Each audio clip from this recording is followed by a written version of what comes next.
My name is Becky Singleton. I'm a single mom of two fantastic daughters who are super talented.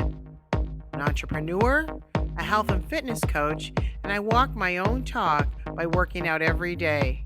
Motivational speaking, Reiki practitioner healer are some of the things I love to do. I've survived cancer.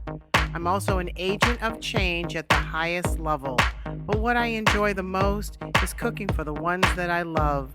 So join me in leveling up and being more happy, healthy, and fit. Hi, everybody. I'm Becky Singleton, and you're on Happy, Healthy, and Fit today. We're going to discuss how to help yourselves feel good after a breakup. I know that's an odd thing to say, but we have to maintain our good self-esteem and how we feel about ourselves. So we'll discuss that today. But first, remember, please social distance. Please wash your hands for 20 seconds and wear your masks in public. Thank you so much, and here we go on Happy, Healthy, and Fit.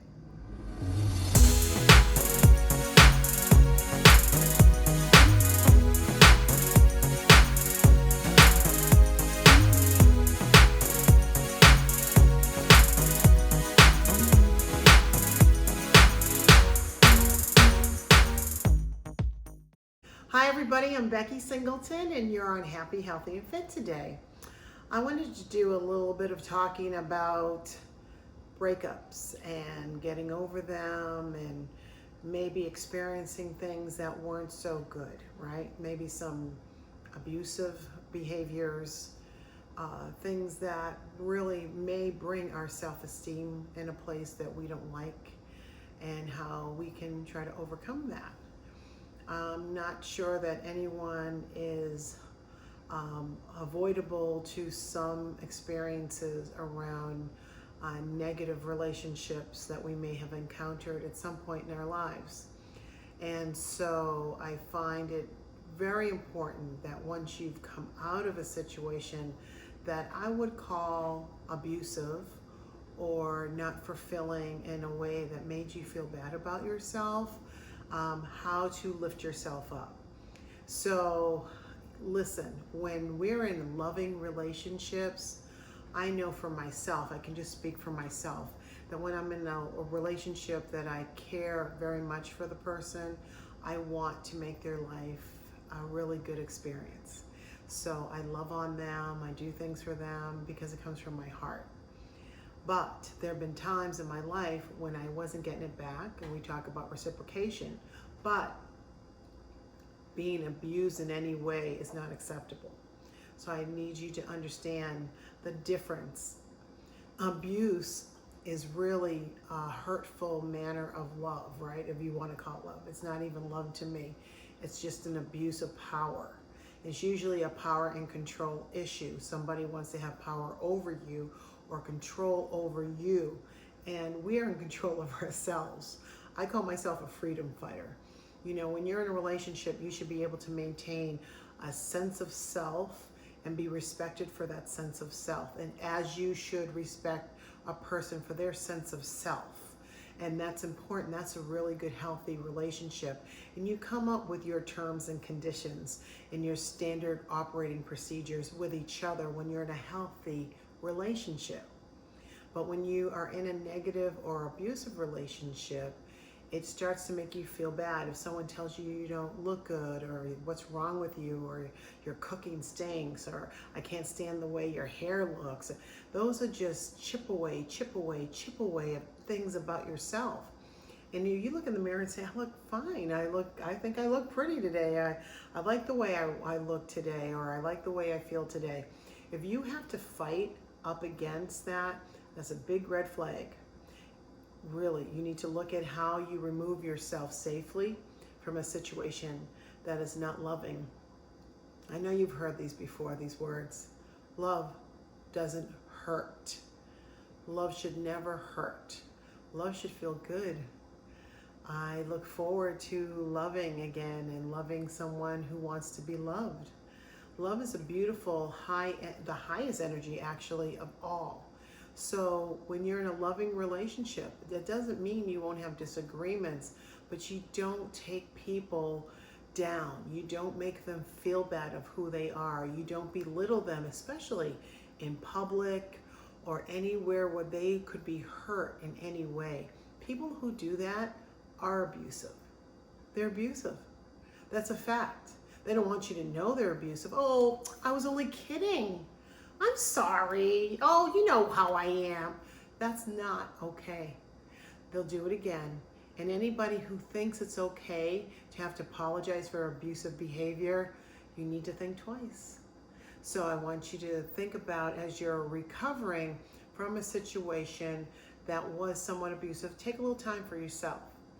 Evaluate what really hurt you in that relationship. I always do that after some type of breakup. There's usually something that pops up that I thought I fixed that I need to repair. Sometimes we experience things in childhood that come out through relationships. So think about what happened to you as a child. Does it correlate with any of your relationships? How, as a woman, how you see your dad, how you see men in general, men, how you see your mom, how you see women in general. It's just really, sometimes it's a big correlation. I had a great dad, but my dad was a single man. And so we saw things that maybe we shouldn't have. And that affected me in my life. And when I looked for a man, and it is what it is. But I've learned that some of that came from my childhood. And I was able to catch it and repair it for myself. But you have to look at how those things affect your self-esteem. Being in love with yourself, you will not allow people to mistreat you. I recently experienced somebody who called me, and I had my children in the car. And it's somebody that had been trying to pursue me, and he moved away from where I live. And ironically, he started spewing out what may appear to have been, oh, I want to see you. This is what I'm going to do to you. My children are like, oh my God, tell them we're in the car. And I didn't expect him to talk like that to me. But, you know, I had to really, when I got off the phone with him, which was quickly, I had to tell my children, that's no one like that is who you want to see or be with or be part of. It sometimes doesn't always have to be that gut-wrenching, I hate you, you're evil kind of abuse. Men abuse in different ways. That was a very disrespectful way to abuse me. And I've never spoken to them again. But you have to set your boundaries. You have to make sure you will not allow things into your life once you've healed. Healing takes time. You're going to take time and spend time with yourself, take your nice baths, do a massage, do things if you can with your girlfriend safely. This is the time you rebuild yourself and talk about what your boundaries are to yourself. I have a list. I have a list of what I want in a man. And that man has to have that list. Because it's not about money. It's about the human part of that person. And you need to know what it is you will accept and what you will not. So when you go into a new relationship, you're very clear about what you will and will not accept. And it just, sometimes I've talked to someone and I thought, oh no, this is not going to work. And will not put one more step of energy into it because I don't like what I'm hearing. People tell you who they are. You just need to believe them. Okay? The other thing is, people talk. Oh my God, you should hear some of the things men have said to me. Oh, the sweetest words I've ever heard, but their behavior doesn't match their words. And you have to go by the actions, not by what they say. So watch what someone does, not what they say. Because if those two don't match, it's not a match. And you need to walk away from that. Because you'll get more of this and none of this, right? You'll get the no action with a bunch of talk.